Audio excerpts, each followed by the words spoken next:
Hello, Street Fighters! Welcome to the show. Coming to you live from Street Fight headquarters here on the west side of Columbus.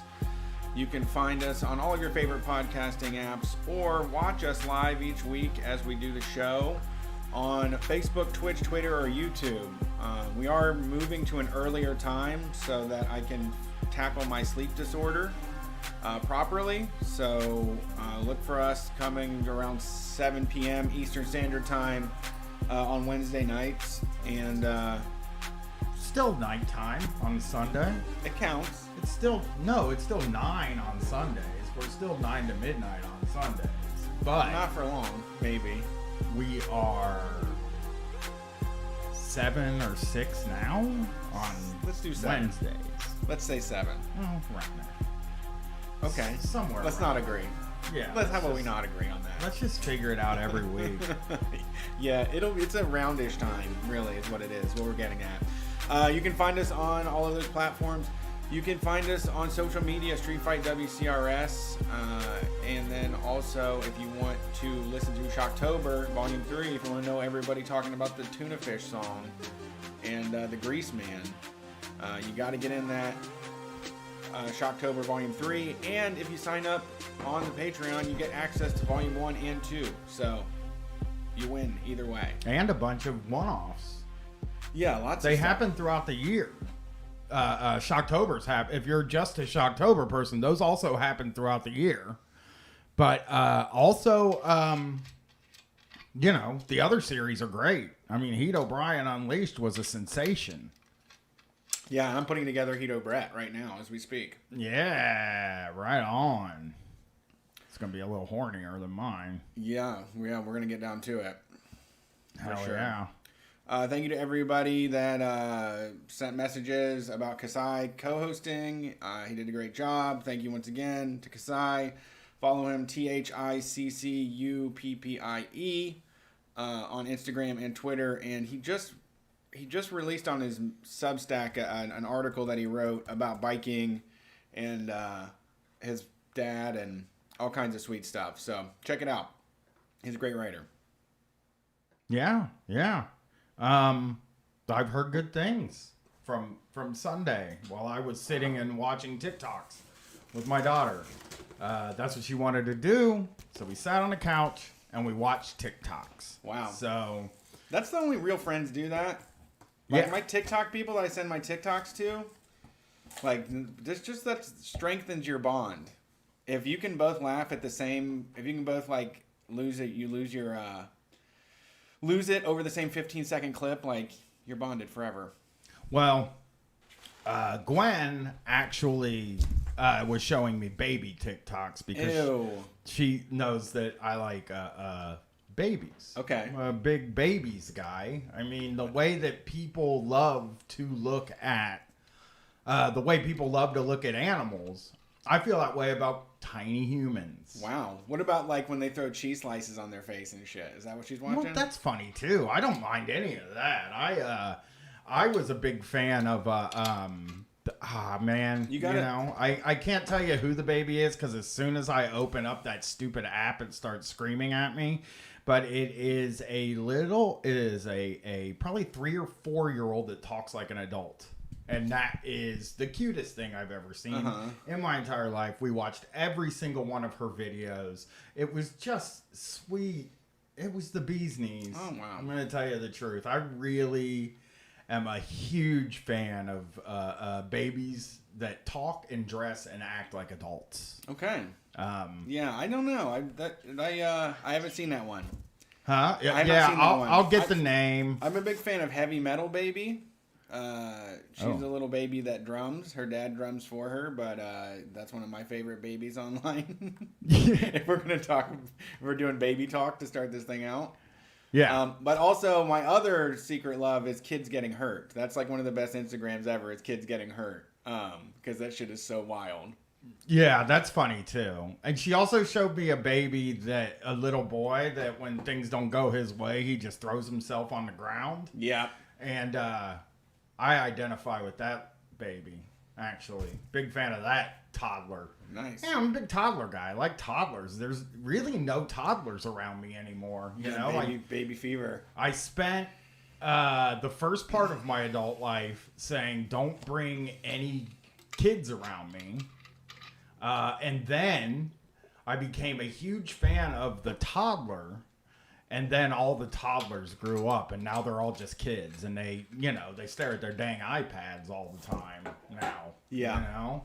And, they talk about, I don't know, boys, I guess, or whatever. They have bad opinions. Yeah. They're not good at Mario. Gwen was giving me, not me grief, she was talking shit about her friend. She was like, can you believe this? We were fucking driving in a car for my birthday. Went to El Vaquero. We're driving home, and they don't even know the band The. And I was like, sister, I don't know the band The. Like, I've never even heard I've always heard it pronounced song. The. Oh, really? No, Yeah. no. She's just, it's so funny watching her turn into a music snob, because I've been thinking about it a decent amount, and like, they have access to so fucking much, man. They have access to like everything, so they don't have to be like, I only like this. Because that was a survival mechanism, because you couldn't afford to fucking buy CDs all the time. So you had to just have a lane, so that when something came out, you were like, I'll buy it, and then boom. And that was how my life was. And now it's just like the Pixies and 21 Savage and whatever else she's in. Which is apparently only, nerds don't know who that band is, which it's like, did they ever even go fucking platinum, Sure. You tell me. Good question. I'll bet they didn't have one platinum record. Don't how call many me gold records are there? Yeah, don't call me a fucking geek, okay? I would say that Gwen grew up in the producers era, where Kanye West is definitely the beginning of this, but people started paying attention to who's arranging all of the music and then trying to inject as many sounds as they possibly can, from different disparate genres to show that like you have a varied musical taste.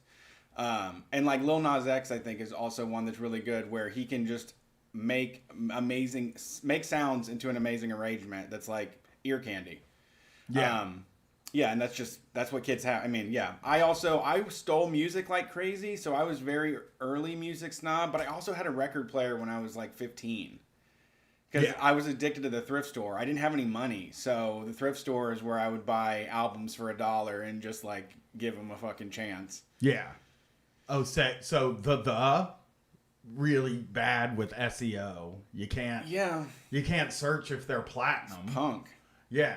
So cool, man. I'll bet they haven't. They don't even be known. I'll bet they've never had a platinum record, so... They're probably not a real group. You have to... Listen to this, okay? I'm just going to say this. You have to have platinum records. Okay. In order for somebody to be like, I can't believe you don't know who this is. Like, I'm fucking totally okay with you pulling the I can't believe you don't know who this is if they've sold 1 billion records. Okay, listen. Gwen is sharpening her sword, okay? She is still very early in wielding, like, a harsh opinion, And so she doesn't know how low you can go until it's like, you're just being petty now. Yeah, very petty. You didn't know that band that has 1,000 fucking Scrabbles on Spotify? Yeah, we gotta teach her. I gotta teach her how to be a music snob in the right way. Yeah. Yeah, usually you use information like that to just seem smarter than another person. Like you just tell them about the cool band. You turn people on to cool bands. You can't give them shit for not knowing about cool bands. Yeah. Especially if uncool people aren't supposed to know about it, because those are the hardest ones to know about. Yeah. I'm gonna become uncool a fan. People grab onto shit and just ruin the fuck out of it. I'm gonna become a fan of this band and then know all the songs better than her. I'm pulling up with it playing. In like a month. I'll show up to Christmas or something. Like, listen to it like headbanging. Yeah, you just and it being like, you probably don't know this song because it's an album cut, but it's actually better than any of those bullshit playlist songs from whatever playlist you're listening to is. That's what I'll do. Yeah. I'm going to learn every Killer fucking song by that band. You have more time all day. You can just listen. She has to go to school. I know. You can sign on Bandcamp every day and find out what the hottest new artist is, and just call her a fucking loser for not looking it up. Yeah, just learning more. I'm gonna fucking become a guy that knows everything. Everything. It's gonna fucking rule, man. Psychic Gasoline wants to know if your favorite movie is Baby Geniuses. No, I don't. That's a good movie. I don't though. like any movies. Ooh, I could go for some Baby geared Geniuses. toward babies or No. What about Look Who's Talking? Kids. Okay, that movie fucking ruled. Okay. That's the beginning. I remember being in a movie theater for Look Who's Talking. I saw it in the theater. I know. Wow, impressive. Yep, bragging. When I grew up with my parents, we had money. Sorry, you know, yeah. we were a family of means. We saw Look Who's Talking when we were kids. But I remember seeing it, and the theater was just busting a gut at the beginning of the movie when it's sperm. Yeah. Like, no idea what was going on. I was like, why is everybody laughing at this? And then I did the kid move where you laugh too. And you're just like, oh, that's so funny. Oh my God. Oh, my squigglies say that all the time. Yeah, I had no idea what it was. I just was like, I gotta be involved with this. Yeah, America has terrible sex education, and we have a lot of growing up to do. We're an extremely regressive society when it comes to that stuff. Well, it's a 89, so I would have only been 10 when it came out, so I wouldn't have known about jizz even at 10. That's old enough to know about jizz. I don't know, man. I don't know. I think that's 13. No. I guess they do start teaching you about jizz in the 5th grade. I mean, whenever they can talk about it. jizz. I mean, they're going to grow into the body. I mean, whenever they're ready to talk about it, like, you got to tell them the whole thing. Yeah. Yeah. Absolutely. So. All right, we did get some mail. I wanted to get this. This has been sitting here for a while, so I apologize. I believe this is from Annie, famous Annie. You've heard about her on Minion Death Call, but she sent something in the mail. Oh, a pile of books. Oh, okay. Books. Books. So we got some books. This one's for you. That's a Brian book. Hollow by Owen Egerton, a novel.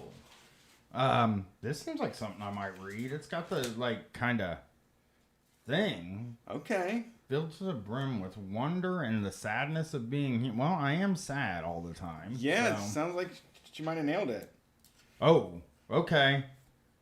Oh, okay, yeah, this looks good to me. It's about a guy who, his son dies, and then he decides it's a hollow earth.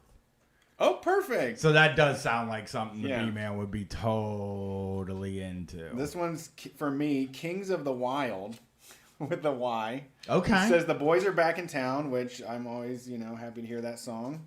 Absolutely awesome, full of heroes, humor, and heart. Oh, just like me. Yeah. We'll see. You got humor in her. You know what my mom said about you today on the phone? She was like, how's Brett? And I was like, he's fine. And she was like, I think about him a lot. And I'm like, She's got the hots for me. okay. And she was like, he's so nice. And I was like, well, I would say he's a good dude. I wouldn't say he's nice. Yeah, I wouldn't let somebody call me nice either. I was like, I mean, he's nice to me most of the time. But yeah, we'll go with good dude. Good dude. Yeah, good dude. Yeah. But yeah. not always nice. So, and somebody in the chat said they could bring their baby in for us and a cold chamber button. That's very cool. Oh, another one? A Limp Biscuit button pin. Okay. Another one. Bruce Springsteen. That is so me. The For real. Boss. I love the Boss too. Okay. All kinds of Minion Death Call stickers. Okay. To decorate the walls of the office. Right on. Yeah, we need to do There's that. a ton of shit in here. Take a Bite Out of Crime and Teamster Drive. So I need to start doing buttons, man. You know. Talk Radio's America. How an industry took over a political party that took over the United States. Yeah, I'll read this. These are all good. Big Vape, the incendiary rise of Juul. which that's near a and good dear to one. my heart. That's a good one. We're gonna be doing this material on the show. You know, Yeah. The Talk Radio's America. I'm sure there's some funny shit in there. All right. You know. Well, thank you. Appreciate it. And thanks for the books. Yeah, she's on Twitter, knee_cappin_jazz. Nice. Like the amazing band. Kneecap and Jazz. All right. Well, I read this story last week I wanted to get to, and I didn't. And I thought this seems like really good for both Heat O'Brien and Heat O'Brett. Perfect union. And I think it's important that we read this story and really try to parse it and take it apart. Okay? Noted theologian and Bible teacher John Piper recently denounced the practice of some married couples to engage in role-playing in the bedroom, stating that fantasized sin is sin. Okay? Oh, no. So, Well, he's not going to know what I've been thinking when I'm at the grocery store sometimes. on an episode of the podcast Ask Pastor John, posted to the website Desiring God on Monday, Piper addressed multiple questions sent in by listeners whose spouses were interested in various types of sensual role play. My husband likes to use role playing in the bedroom and various levels of bondage and dominance. Okay. He wants me to say things like, I am your slave. He wants me to wear certain collars around my neck to the far extreme. He likes to fantasizes that he is, I'm not going to say that, but you know what it is, you know, something to her. Said one unnamed listener. But he's a very nice person outside of the bedroom. He only asked that if he can play out the fantasy in bed, what should I do? And so What the? it's against the law of Christianity. You're not allowed to do this. Another anonymous listener I just wish she explained. had somebody to talk to, a real person to talk to, and wasn't calling a Christian radio host. She's in. Yeah, you can't. You can't. You obviously have a problem with it. Otherwise, you just keep your mouth shut. Yeah. Yeah. You're not into it. Yeah. You don't have to be. You don't have to do it. No. You don't have to look for God to say it's a problem. You can say it's a problem. Yeah. You should say this is a problem. Yeah. I don't like this. This is not for me. Okay? Give him dungeon time. Give him some dungeon time, and then you don't have to deal with it. Yeah, send him there. They don't even really have sex there. It's a lot of acting. From what I know, when you go to the place, I don't think it would be cheating. And on top of that, It's not cheating if you agree. right, cheating I'm is only saying that breaking there boundaries. wouldn't be, because basically they worry about jizz. Like, that's basically where cheating becomes a thing, you know? Really? I don't know. Kissing and jizz. Really? So, like, he could go and do the thing he wants to do somewhere. Yeah. And then come home, and then that solves two problems. Okay? One, she gets to go to heaven because she is not participating. Yep. And two, she gets to keep her very nice husband. You know? Yeah, also, she gets an afternoon to herself to like read and sit on the couch by herself and like have some alone time.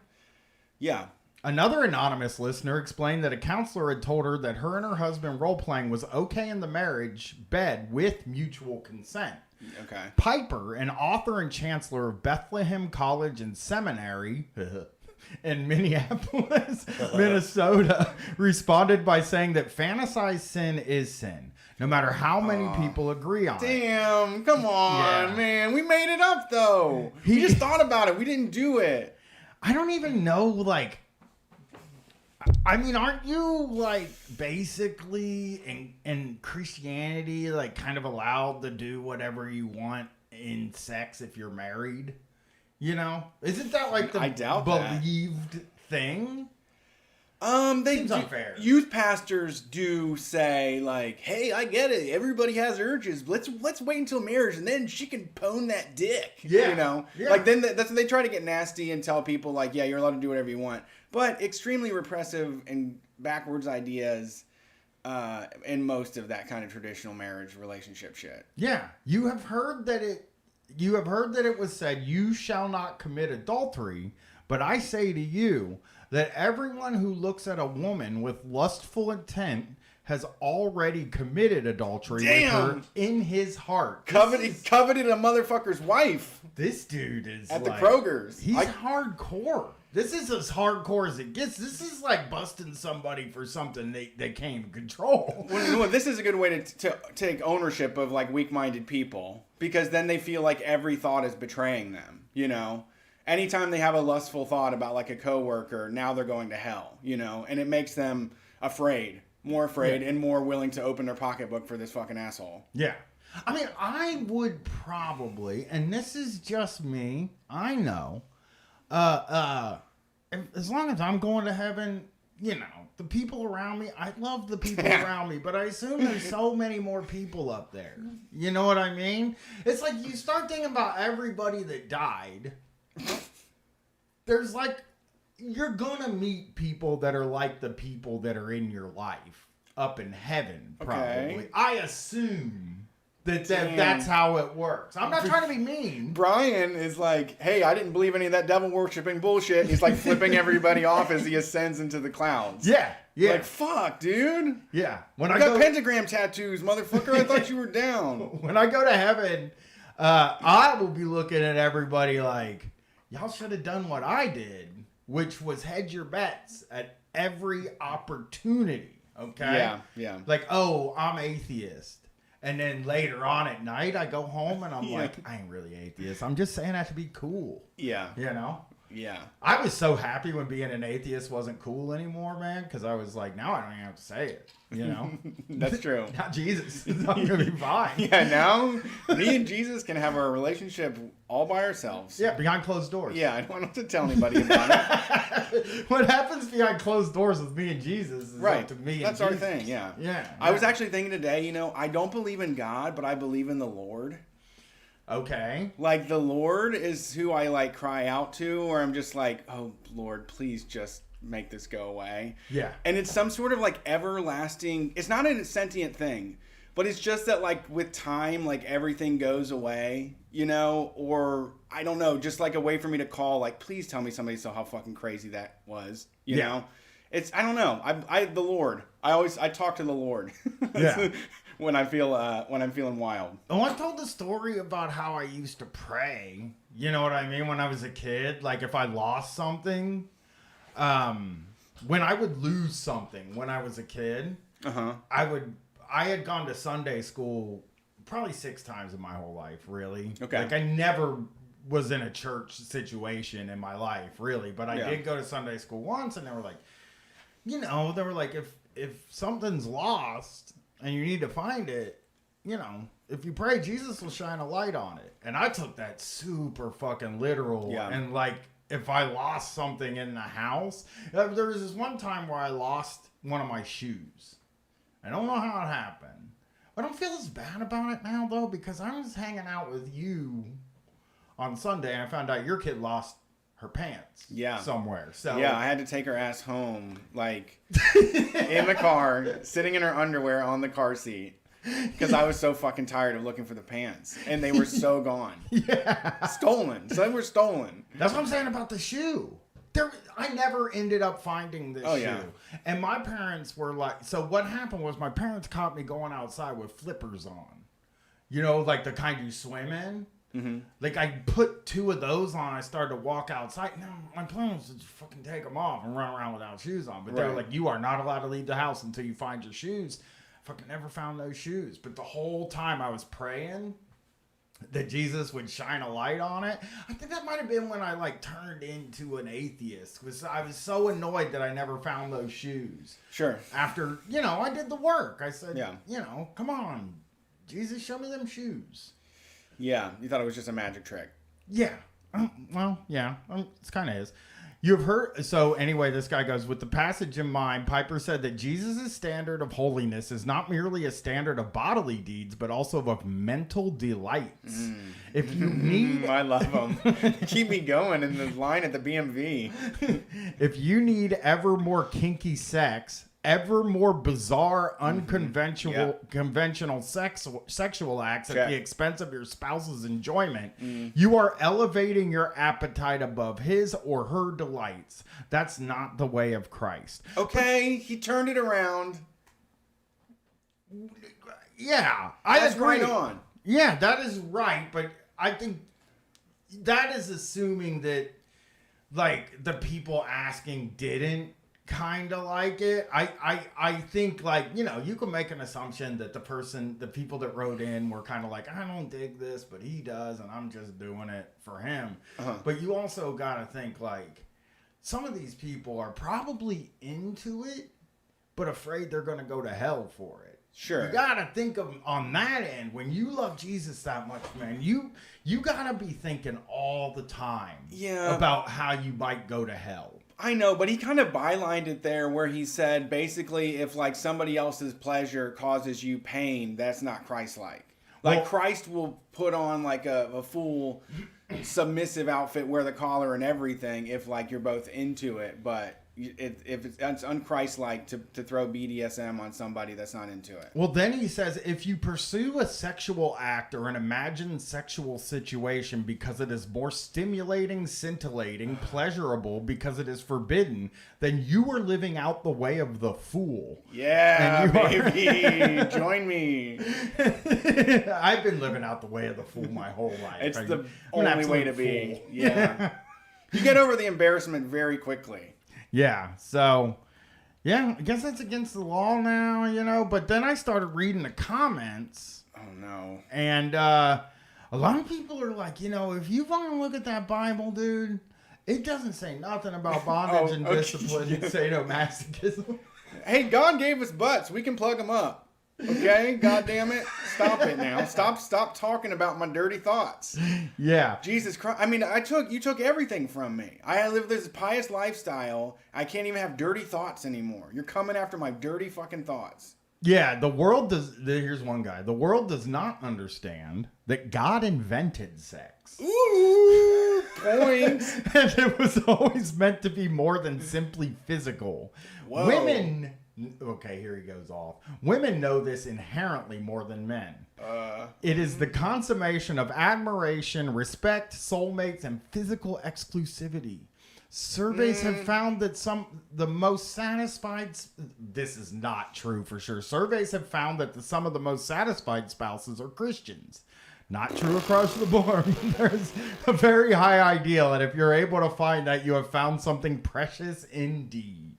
But I kind of like that guy, though. He's just like, God invented sex. I heard Christians do it best because God invented it and we believe in him. Being a guy that can just fucking attribute, like, somebody, like, I would love, that's where you, like, love to be God. Like, I'm the guy that fucking invented sex. You know, you have to really love me.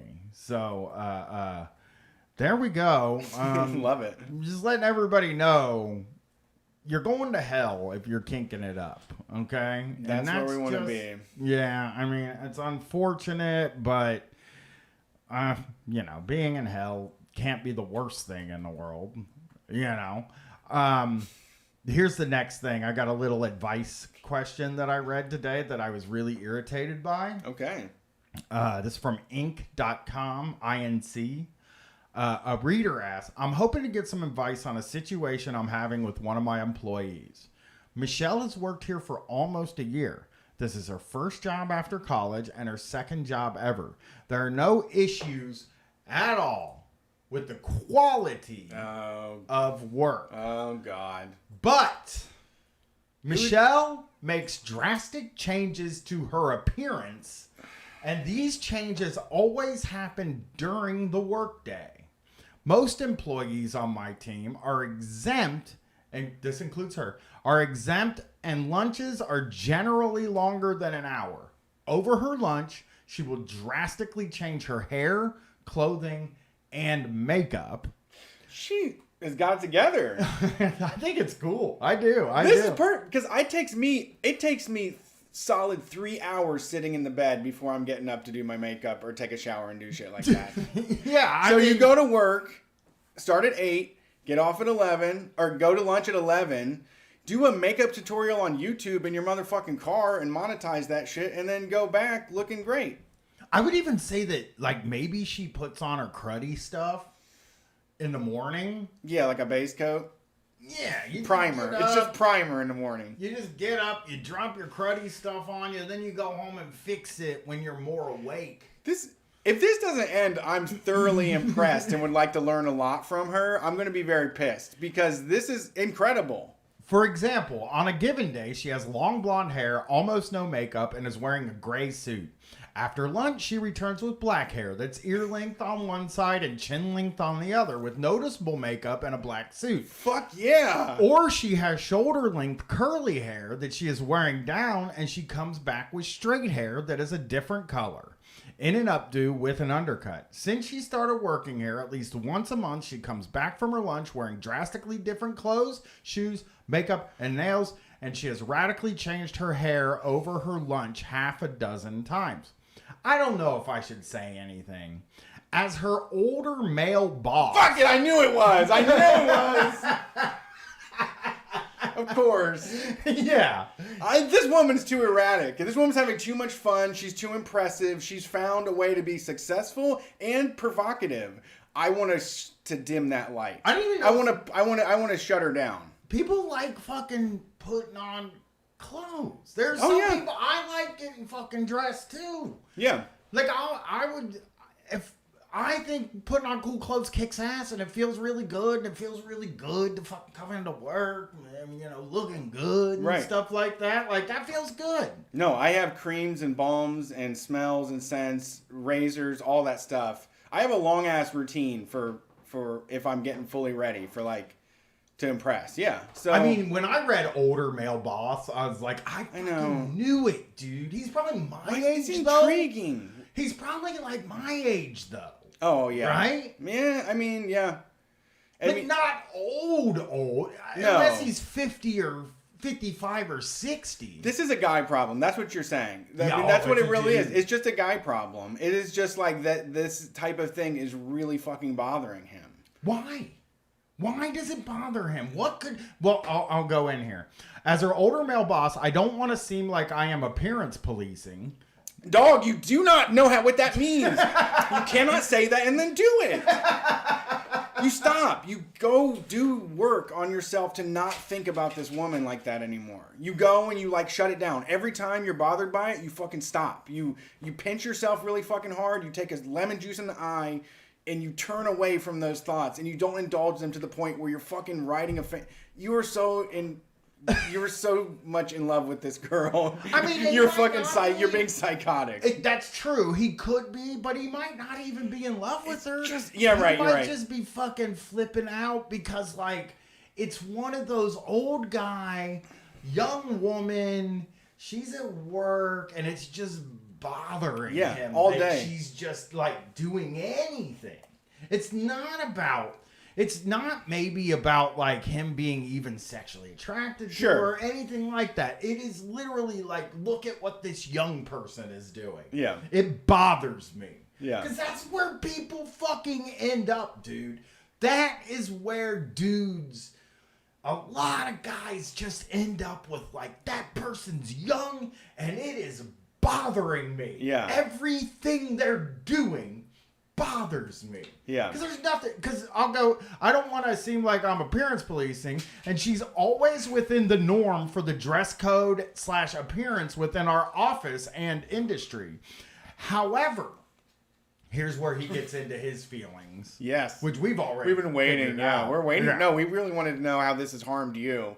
That this badass you work with, you're not impressed by. He said, however, I feel like doing this in the middle of the workday is hurting her professional credibility. He had to find something. I know. There's a rule. I'm sorry, I didn't want to say anything about a woman's appearance, but there is a rule about this. There's a little rule. It's not even a rule, though. But to him it is. To him it is. Custom. To him, yes, to him it is. Yeah, you're right. Custom. It's something we've talked about a lot where it's like that bullshit baseball stuff where like you're not allowed to do certain things. Then it's like, fuck that. Do whatever you want. It's what we said about DC. It's something we talked about in DC. When you use the escalator in DC, you're supposed to stand on one side of it. Yeah. So that other people can walk up. Stand right, walk left. And it is a custom, but it's not codified in DC that this happens. And people will get really mad at you if you fuck it up. Where it's like, you need to fucking tell people this. This information is not posted anywhere. Yeah. You're just mad because people don't automatically know your fucking customs. It's like there's so many customs like that. But this guy right here is like making one up. I've never heard of anybody doing this. It's wrong. There's nothing wrong about it. See, but what you haven't done, like what he's done, is he's spent several hours every day after work swirling it around in his mind, trying to figure exactly what about it bothers him so much. And now he has a case to present against her. He's like going to fucking family functions and talking about her at the family functions. What's your take on that? What do you think about that? Yeah, they're all fucking tearing it apart. Julia, what you doing? Yeah, this has been a main storyline in his life for the entire time she's worked there. He should be fired. I mean, they should find out who sent this and fire him. I would be totally fine with that. You should get in trouble for your thoughts sometime. Thought policing. Yes.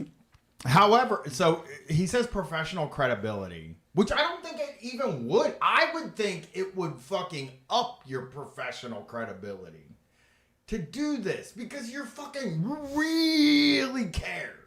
Well, you know what I mean? You really fucking cared. Well, if you're going to like a pitch meeting and you have to meet up with people, like certainly you could tailor. You could, like, what look could you bring to this? Like, this is a dark and moody environment. Can you dress for the occasion? I mean, maybe a spy. Yeah, once we gave a presentation for both internal and external people, and Michelle was present because she had assisted with the preparation after we broke for lunch. She returned with darker hair, bangs, and a completely different clothes. I think it's so cool. Yes, this so tight. Yeah. It's so fun. You work with a diva? Sorry. Yeah. She's better than everybody. She makes you feel sorry because you're sorry. That's true. You don't have to do shit. You could just change your jacket. You could have an afternoon outfit. You could have a morning outfit. You could have a morning suit and then go home and change to your afternoon suit and come back glorious the same way. Don't be jealous. You're fucking 100% right on that too. It's like this is also jealousy, I think. Like, so anyway, after we broke for lunch, she returned with darker hair, bangs, and a completely different clothes. Many people at the presentation thought she was a different person at first. Okay. That's yeah, like the smallest problem, though. She could wear a name tag and be the same person. Yeah, but if you were doing like a presentation, you're like, please, Angela, I love the outfits. So amazing the looks we're going to do a break for lunch. Please just look the same when you come back. Just for this presentation. Yeah. Just so there's some continuity so they don't feel like someone changed in the middle. Like it's a late season of a TV show. Yeah, I think this is like a guy really fucking playing out a situation in his mind that doesn't like really exist, because I kind of feel like if that happened, I'm going to put myself in this meeting, okay? I'm an external client at this meeting where this happens, okay? And then I leave. Yeah. And I go home and I tell my wife, it was the fucking damnedest thing. Yeah. This lady left, and then she came back and she looked completely different. Yeah. Kind of cool, isn't it? Yeah. I wouldn't even be mad about it or anything. I would never consider it to be a lack of professionalism. If you don't want this to happen, there's one fucking solution. One. Uniforms. You just got to do the uniform. She's going to come with hair, though. She's going That's to come fine. with eyelashes. Yeah. She's going to have ear prosthetics. Yeah. So many accessories around her neck. You can't stop her from switching it up. Yeah, and it's different moods, different times. I listen to. Sometimes I wake up listening to some metalcore. By the end of the day, it's all R&B. You know, shit changes on you quick. Is this something I should be speaking to her about? If so, how do I do it as to not make it about her appearance? That's what it's about. His wife thinks that he's cheating on her, and he's just in the bed, like, brooding about this all night long. Like, what kind of technicality? There's a custom here. There's just something. I know there's a reason you can't do this. It's just not. It's snaky. It's just doesn't feel right.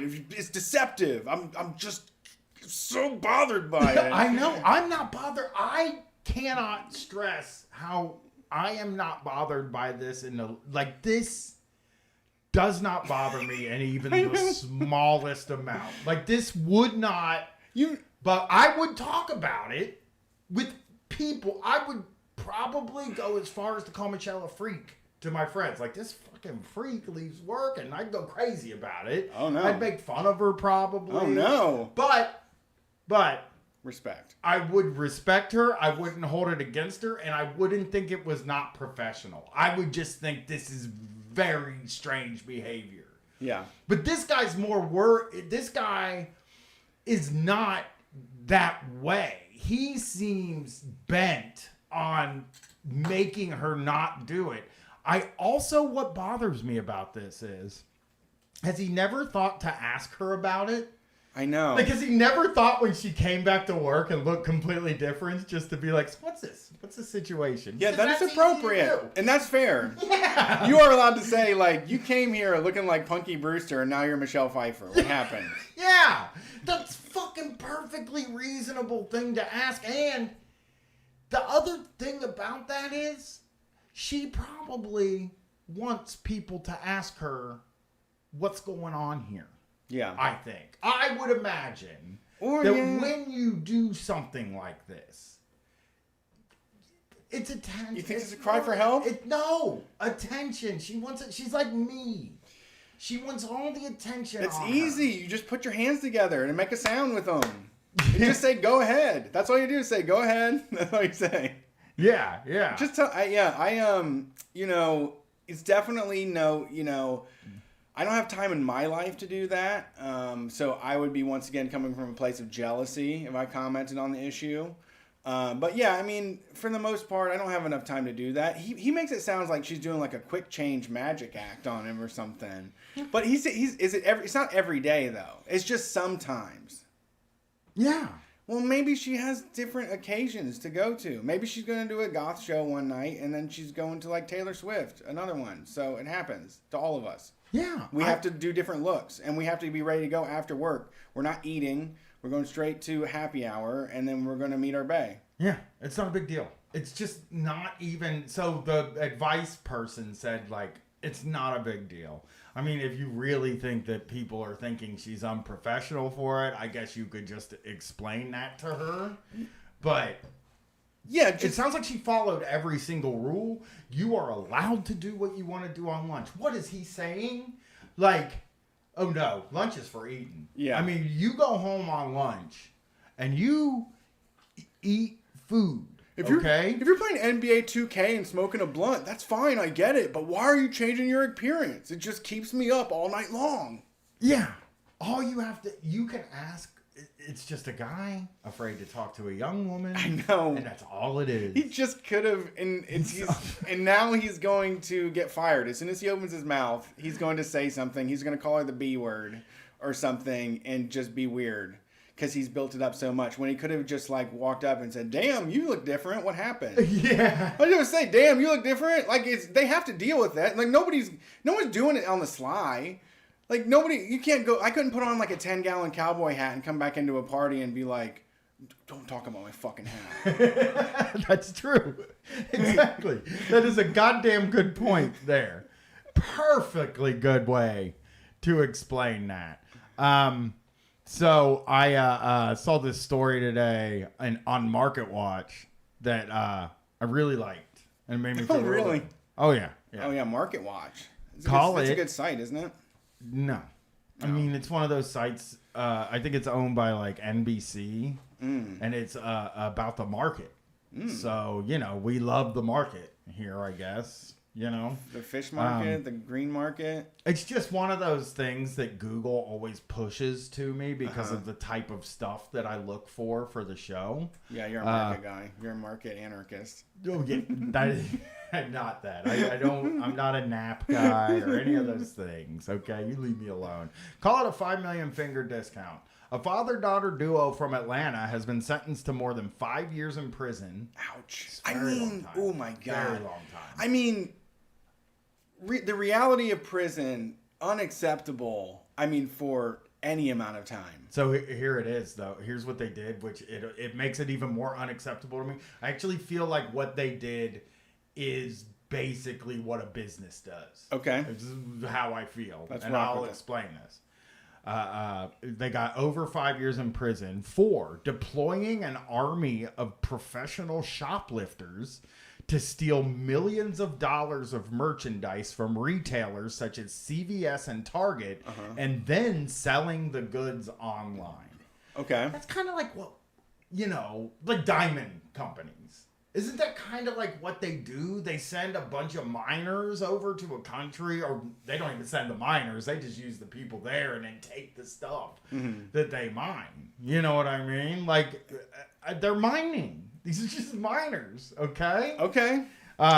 So you're saying all the raw materials for creation of products comes from stolen. It's from stolen, like, hierarchy or structure. I do feel and like that, a lot of the raw materials for like the stuff that we get has to be gotten. Yeah, through the illest ways. Yeah, not like in the rap ways though. Yeah, not the bad kind. Not in good. Yeah, they do. So anyway, Robert Whitley, 70, and his daughter Nona Whitley, 47, were accused of running the scheme for nearly a decade and organizing the theft of $6.1 million in merchandise before being busted in 2019, prosecutors said. Man.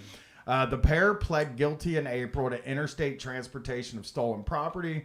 Prosecutors at the time described the Whitleys' operation as a well-organized criminal enterprise disguised as an apparently legitimate small business. To me, it is a legitimate small business. I do want to take the word apparently out. However those people got their product, how am I responsible for where I get my merchandise from? Exactly. How am I responsible for the person that sells me my stuff? I got makeup for $1 a piece. I don't know how I got it, but this person is selling it to me. Yeah. Prosecutors say Robert Whitley, who also went by Mr. Bob, and his daughter would give shoplifters lists of items they were looking for, like razor blades, toothpaste, cosmetics, and over-the-counter drugs such as Prilosec, Rogaine, and Claritin. The shoplifters would steal the products from big retail chains, including CVS, Walgreens, WBA, Target, TGT, Kroger, and Publix, and return with garbage bags full of boosted items to an Atlanta warehouse run by the Whitleys, who would pay for them in cash, according to court filings. This is a great idea. This is like as great. This is exactly. They should be Carnegies. Right.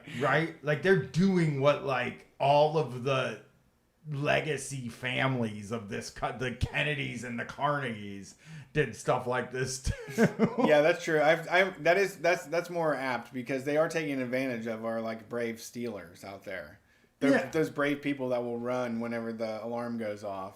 But I mean, don't hesitate. Yeah, a trash bag full of Prilosec is. I don't know how you big even steal money. that. I don't know how that's stolen because when you really think about it, there's only like, 10 things of Prilosec out on the shelves anyway. It's not like they have. Like when you think about medicine, it's not like how they have like big displays of Doritos in the store during the Super Bowl. Although in America, heartburn medicine should probably be in those it should be right next to the Tostitos chili bowl. Yeah. It would make sense to have a huge Prilosec display. Sprinkle some in. Yeah. To the food. The Whitleys would then remove all... We should have Prilosec in the water like fluoride is in the water. That's a good point, though. That would work. That would be helpful. Yeah. The Whitleys would then remove all price tags and anti-theft devices from the stolen goods and then sell them at steeply discounted prices through third-party e-commerce platforms, including Amazon Marketplace, Walmart, they should be and in trouble. Sears. They should be the ones. They should be in trouble too. Yeah, they're selling the shit. They sold stolen shit. If someone is in trouble for buying makeup for a really cheap price and selling it for more, then the whole fucking system is on trial. You know what this made me want to do when I read it the first time? I'm gonna go looking for these products on the website. Like, how do you find Yeah, like where's graymarket.com? Where should I point my Tor browser? Because these ain't the only people doing this. No. The whole thing is Yeah. There's some sort of, I don't know, Amazon, I read about people that like picked from trash cans and shit too, that sell on Amazon, like canned goods and things like that. Like that people they throw out like early and then you can sell them on there instead. I just watched a documentary on HBO Max that just came out about shame. Most of it's, whatever. But one of the stories in it was the guy at the very beginning of the pandemic who had 17,000 things of hand sanitizer. Yep. And then the New York Times wrote an article about him. And, he got killed. He had a tough time. He got roasted. Yeah. He did. But when he explains it in the documentary, because he's in it, they talk to this guy. And he's saying, like, okay, so I heard the coronavirus news the same as everybody else heard the coronavirus news. And I said, maybe people might want hand sanitizer. So then I went to Ollie's, not Ollie's, because that's here, Ross and Dollar Tree and all those places. His business model had always been to go to those places and buy a lot of a thing and then sell it on Amazon. Okay. And that was his whole fucking plan. Now, arbitrage. Yeah. You can buy it for $1 and then sell on Amazon for $1.96. Right. And when you sell on Amazon like him, they charge you a cut. Amazon gets a cut. Yeah, of course. It costs money to ship things. It costs money, more money even, to ship hand sanitizer because it's a liquid with chemicals in it. And when the New York Times wrote the fucking article, they said that he was charging up to $70 for it. He was charging for multi-packs. $70 for multi-packs of it. But they didn't put none of that shit in the article. Yeah, I'm sure we threw shit at that guy. Oh, God. And then when they took the pictures of him, he thought, hey, we're going to take some pictures of your e-commerce business that you run out of your garage. Yeah, he thought it was like, I'm the smartest guy in the room. Like, I have the most popular thing in the world right now. Yeah, and so he was like, and totally capitalistic, totally American. Yeah, and he's proud of his business. Yeah. He don't fucking know what's going to happen to him. He's proud of his business. He's like, let me show you how my business looks. Come in my garage. Look at all the sanitizer. Yeah. Well, he has all kinds of shit. Like I said, he just buys junk. He goes to those places. He sees a bunch of stuff. He buys junk and then sells it. Okay? It's a good racket. It does seem like a way to make a lot of money. It does seem like if you are dedicated enough to go to those discount closeout stores, within a couple of years, you could have your own discount closeout store. It doesn't seem impossible. And it might even be how they all got started. Yeah, pretty much. I'm getting deals too fast. I can't get rid of these great deals. Yeah, I need more space. Yeah, I need a warehouse. Might as well pop a fucking iPad in there for a cash register. This is how Crazy Brett's outlet warehouse gets started. Yeah. Well, you would be the best fucking mascot for a fucking I would only have the finest. Store. I would have the finest outlets. Yeah. Not the no filler. No filler.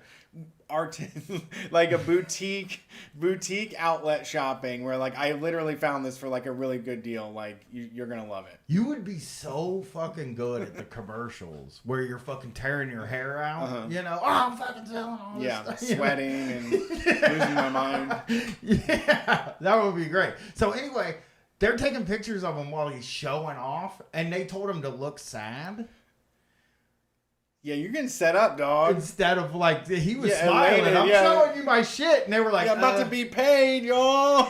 Yeah, they were like, could you look sad? And this guy fucking, he said, like, people were fucking banging on his door in the middle of the night. He had to, no, literally coming to his house. Yeah. They were posting his address on Twitter, and I'm sure we egged it on. Yeah, we egged it on. I'm sure we were mean to him. I don't remember it.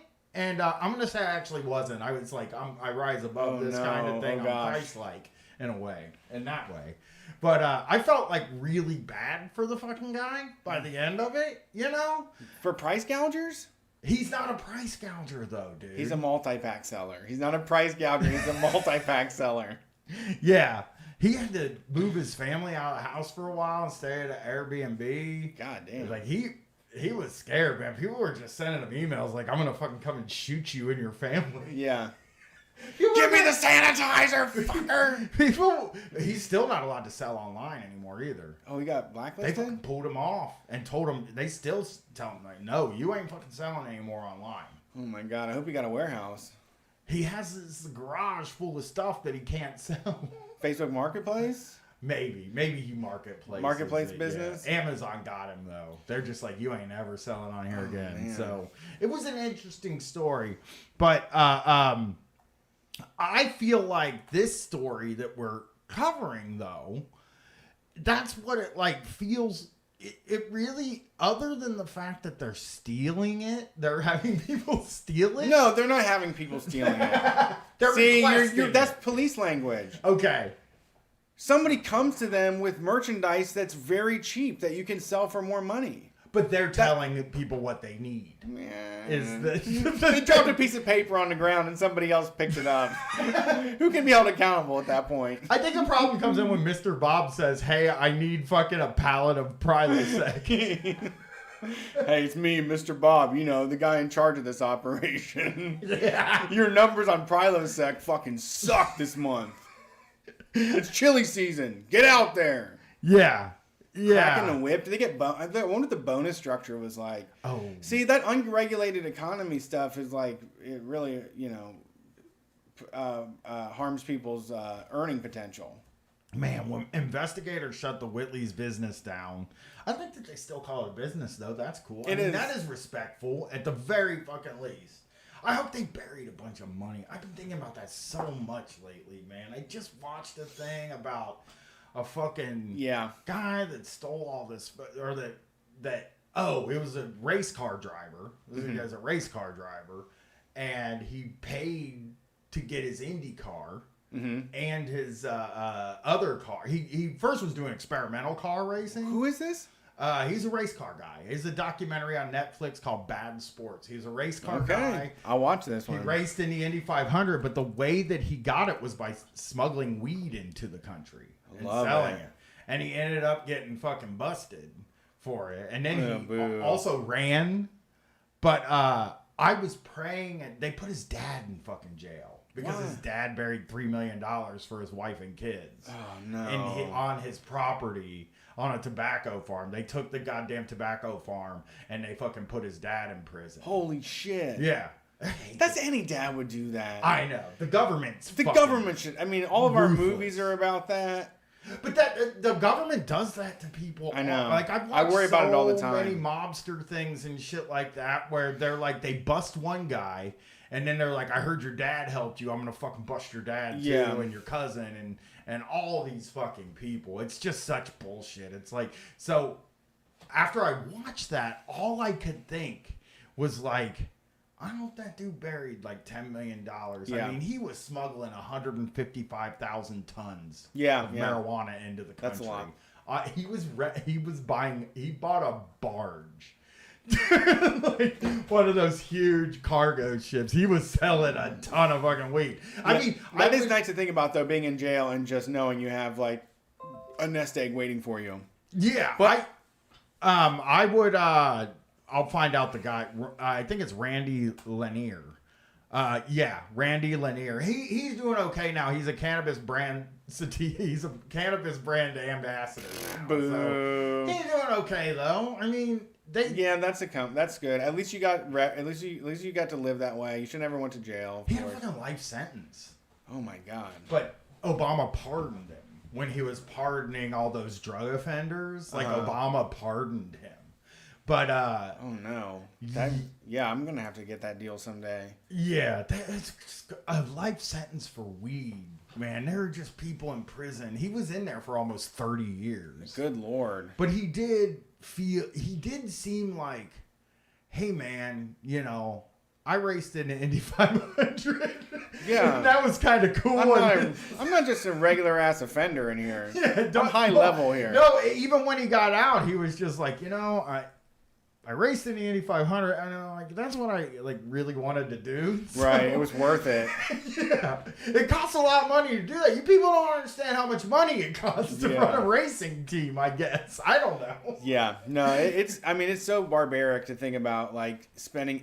A year of your life. I think about these sentences sometimes about shit that I've done, and I'm like, imagine just 3 years being stuck in fucking prison.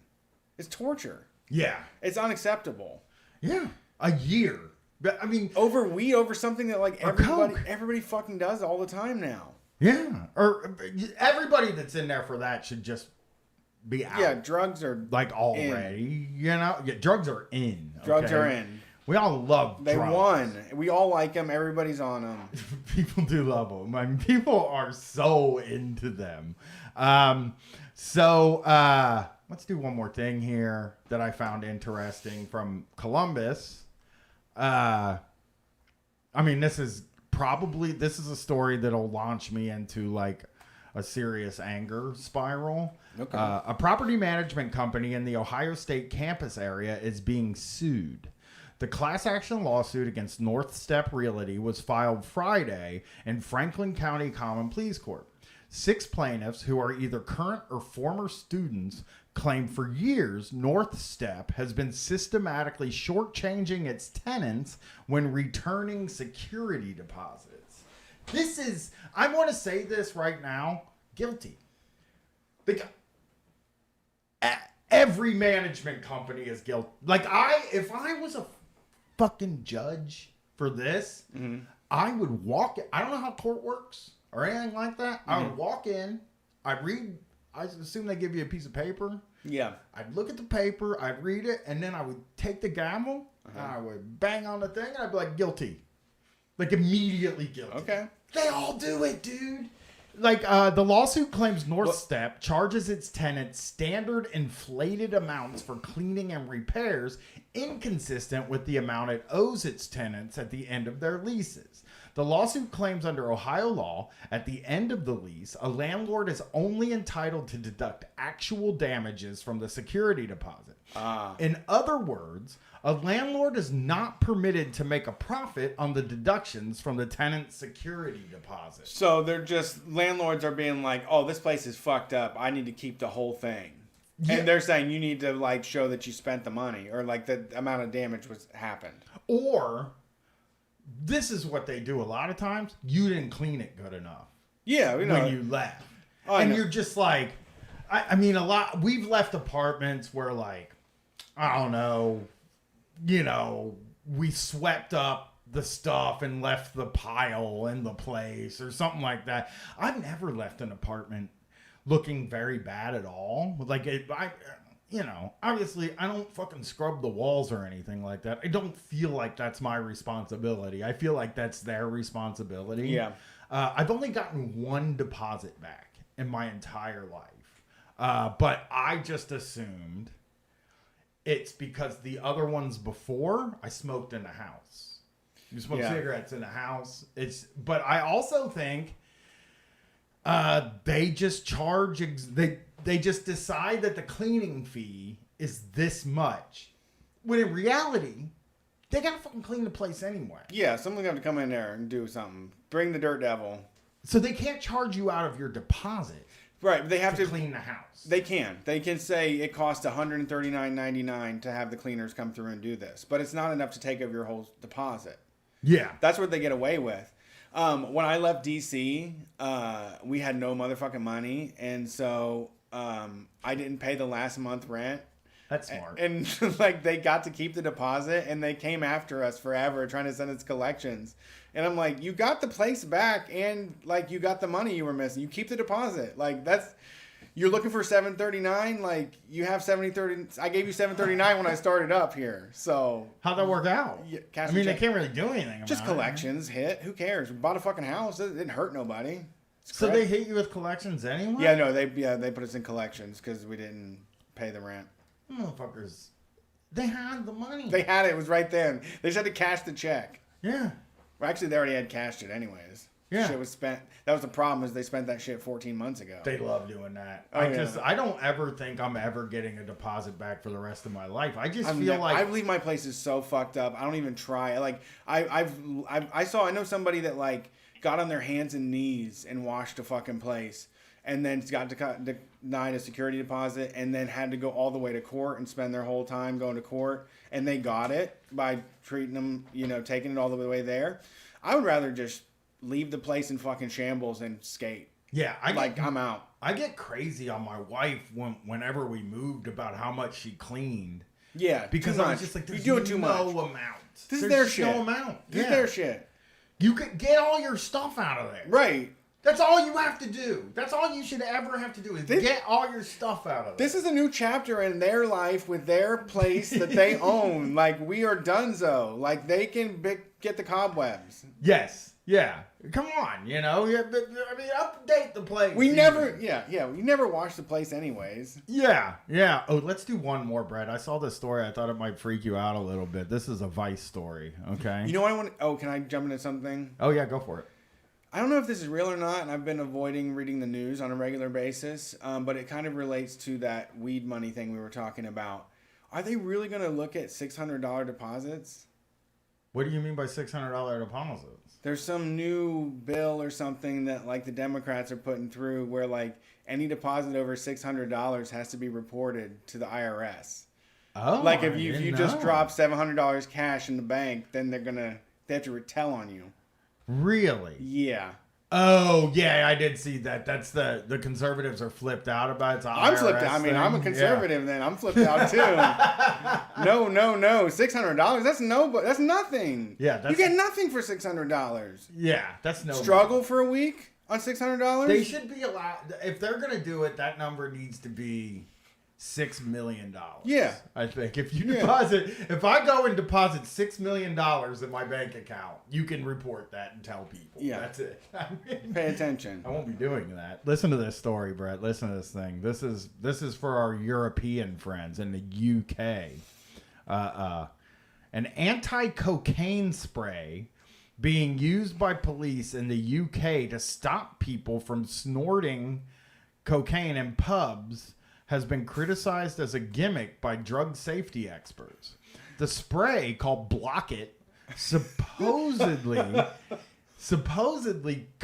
coats surfaces such as bars, toilet cisterns, I don't know what that is, pool tables, and baby changing tables with an invisible film that ruins cocaine powder when people attempt to rack up lines. What? It's like Scotch Guard? It's like a Scotch Guard for your bar to keep the coke heads out. It's a spray bottle. Well, see, in the UK, though, like, there is, like, a whole, whatever they call their cities.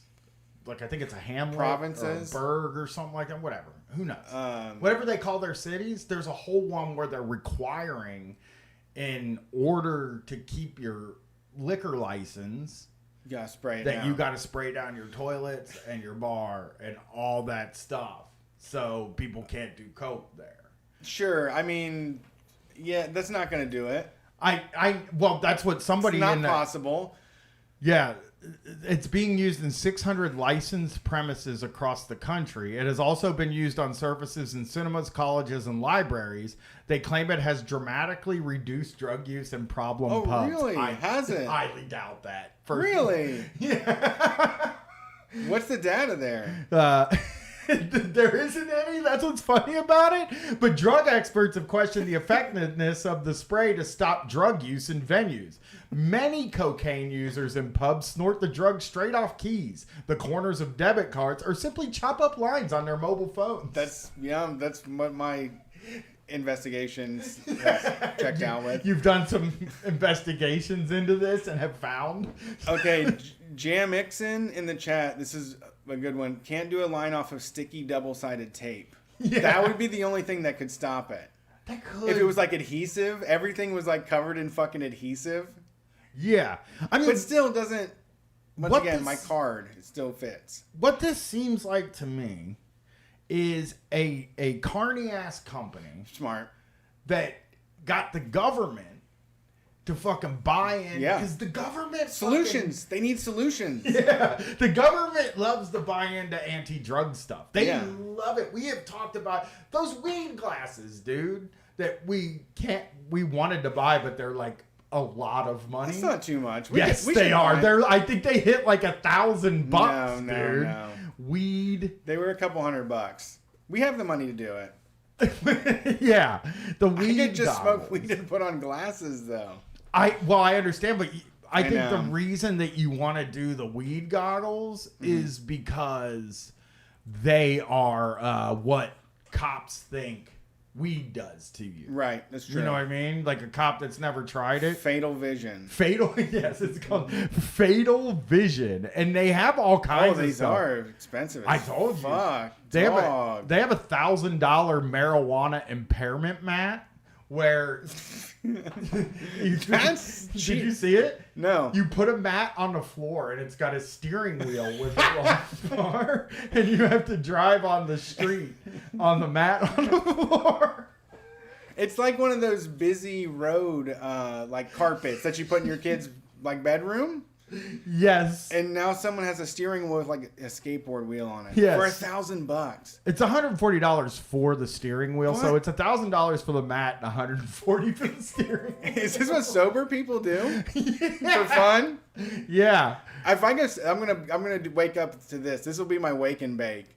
Is to put on my Fatal Vision glasses and play on my impairment mat. Seems smart, man. Yeah, so the glasses, the Fatal Vision glasses, you can get it for $660. The Okay. starter kit. Why not? Why not the good number? You're $6 away from the good one. Well, this is the Fatal Vision Corporation. Yeah, I guess. I can't imagine what this could possibly do, though. That's the problem. I have a story for you actually to round this out. Fatal Vision, view product, you know. I also saw, what a weird fucking thing to buy. You can get the, yeah, so it looks like for one pair of marijuana goggles, one kit is $660. Okay. We can swing that. That's I a just little said crazy hurts, amount man. of I'd rather get a money to PS5 or something. Yeah, it's a crazy amount of money to spend for one bit. Where I mean, if Can we were find a doing- place to go do like a training? That's what I'm saying. If we were doing, when we go back to live gigs, maybe we buy a kit and then we just fucking let our listeners do it. Yeah, that's a smart thing. Yeah, we could do it. We could charge like VR. It'd be like a VR thing. Yeah, We they, just $5 to like take a ride on the marijuana impairment mat. for $299, you can get the Fatal Vision personal PPE kit. So for the glasses, you get a little PPE. for the 300. glasses. Just throw $300. three. But the reason Throw this three stuff on that. costs this much is because the government's Right. This is government solutions. Yeah, the government will fucking. Me and you should be coming up with some kind of a fucking drug product that Yeah. the government would be into. We would make Yeah. a fucking mint, dude. You know? Yeah. Yeah, I don't know what it Seems would be. immoral, but Maybe like a bungee cord jacket where the like bungee cords are hooked so that it makes your arms heavier, and then the legs, the bungee cords are hooked together, and you're like, this is what it feels like when you're on cocaine. Fucking just sell that to the government. put people in a straitjacket and be like, that's what drugs are like. Yeah. Or remember those kaleidoscopes you can Yeah. get? We'll just make glasses out of those kaleidoscopes, and then we'll fucking say that's what acid feels like. Yeah, 2 kaleidoscope goggles, and then try to make people walk around. Like, that's crazy, right? Yeah, I don't Can know you how you're believe- gonna live. Yeah, don't do that. It's scary. The government will buy anything if you tell them it'll make people not do drugs. And the funny thing about the fatal vision glasses, I think, is that the lenses are green. So it feels like they're saying that you see everything in green when you're high on weed. Yeah, they got that wrong. They've never been high. It's mostly reds. I mean, probably most cops have been high, I would guess. You think so? Oh, yeah. They're just lying, dude. But they probably got high a long time ago and had a bad experience. And then, you know. So, yeah. If you're in the UK... Oh, shit. The spray is one of a long line of tactics used by police and pub owners unsuccessfully to try to stop people snorting drugs in drinking venues. Other strategies include coating surfaces with Vaseline or WD-40, a policy recommended by police, but later advised against on health grounds. So police, you don't want to do that. People are snorting that. Yeah, we don't have like penetrating oils just covering everything. I want to be inhaling that. I know. I want to be around that. Like, keep that in the garage. There's Vaseline on everything in my bar, but nobody's doing cocaine in there. Okay, just a thick coating of Vaseline on everything. That's a fucking one of those experiences you could sell now, though, since people are trying to buy experiences. You coat the floor with Vaseline. Kids would be so into it. You coat the fucking every surface, the floor and every other surface with Vaseline, and then you put people in like a padded suit. You're just like, go fucking nuts. Run wild, there, man. Yeah. Here's some gloves. Yeah. Here's some gloves and some booties. Go fucking nuts in there. And then say, this is what it feels like when you're drunk. And then the government will fucking a ton of money. Well, government will pay $1 million for that. Right. You said you had something? Yeah. Because I sent this to me. We were going to talk about it on the show, but I forgot it. It's related to the UK and also our religious discussion here today. I want you to hear this. This is from Insider. Parents of high school students started a petition to remove a principal who loves classic heavy metal band Iron Maiden. What? Yeah. Why? Parents of high school students in St. Catharines, Ontario, Canada started a petition to remove a school official. Let me see here. As concerned parents with impressionable children at Eden High School in St. Catharines, Ontario, we are deeply disturbed that the principal assigned to the school blatantly showed satanic symbols and her allegiance to satanic practices on her public social media platforms where all the students can see them. Are the satanic practices all just Iron Maiden fandom? It was on the Eden principal account. So she's trying to be like a cool... with it principle, like that doesn't hell yeah, number of the beast, you know, it's just hallowed Iron be Maiden, thy name. Yeah, it's so corny. It's cold shit. Yeah, Iron Maiden is a cheesy ass fucking band. One of the greatest heavy metal bands that's ever existed. I'm not a big fan, but hey, if you like them, you changed everything. Absolutely brilliant. Oh God, no, they changed the fucking game. I love them. You don't know shit about heavy metal unless you know about these guys. You know what I do instead of staying up all night thinking about some woman changing her dress during lunch is I just listen to Iron Maiden instead. It's way better activity. Okay, yeah, just go home for lunch and listen to Iron Maiden, go back for to work. For a fucking hour. It's great. Just headbanging. Headbang for 1 hour? Yep. Get it out. Go home.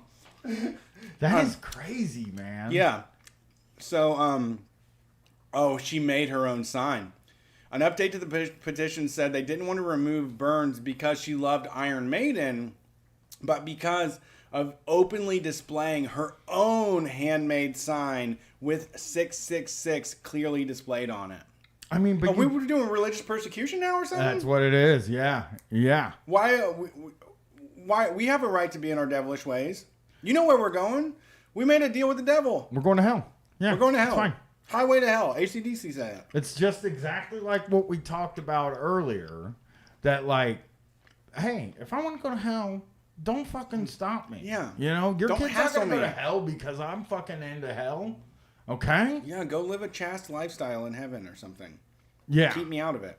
For sure. For sure. Oh, gosh. Burns' Twitter bio identifies her as principal at Eden High School, growth mindset practitioner, fueled by metal and ska and chickens. Wacky principle. Well, the ska I is like tough, it. But Why is this a problem? We can't let people be Iron Maiden fans? no, and I ska think fans? that's bullshit. They should get in trouble. I actually saw that fucking story today on Fox News's website that a school canceled the Halloween party, and they said it was because, I mean, it's ridiculous. They said it's because it others people of color for some reason. That, like, they said there are a lot of black students who don't celebrate Halloween, and What?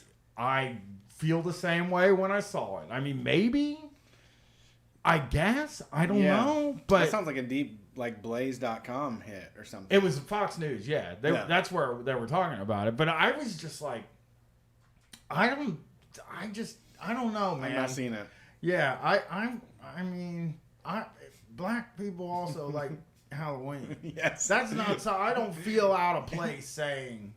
You're not being racist. I don't feel racist saying that. And it's a predominantly white school district. So it's just one of those weird things where you're just like, come on, guys. It's fucking Halloween. You know? Stay home from school. It's a party. Yeah. But it seems more like a Christian thing, you know? That Christian like people are weirded by it. People of color, but it's like that. When you come out and say something like that, it makes it seem like, you know, I don't know. It's just a weird thing. I hate that shit. Just do the Halloween party. They do it in my neighborhood. I live in Libtown, USA. We get Devil's Night one night a year. Let us have it. Leave us alone. Stay in your house and pray and drink your holy water and eat your cracker Christ shit. Thank you. Thank you. That is right. That is the show.